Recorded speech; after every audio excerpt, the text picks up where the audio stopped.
జైన మతంలో 24వ తీర్థంకరుడైనటువంటి వర్తమాన మహావీరుడు ఎలా మరణించాడు? వర్తమాన మహావీరుడు ఆయనకి 72 సంవత్సరాలు ఉన్నప్పుడు సల్లేఖన లేదా సంతార అని జైన మతంలో ఒక వ్రతం ఉంటుంది.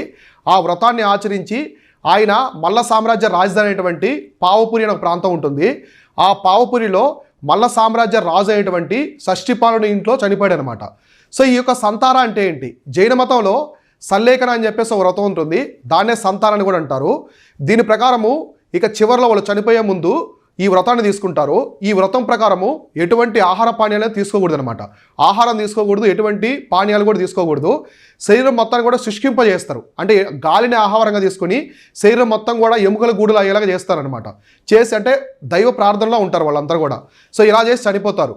ఇలా 72 సంవత్సరాలప్పుడు పావపురి ప్రాంతంలో ఒక రాజు అయినటువంటి షష్ఠిపాలుని ఇంట్లో వర్తమాన మహావీరుడు అయితే మరణించాడనమాట.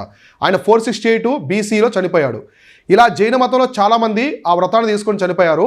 అందులో ఇంకో ప్రముఖమైన వ్యక్తి వచ్చేసి మౌర్య సామ్రాజ్య స్థాపన అయినటువంటి చంద్రగుప్త మౌర్య అనమాట.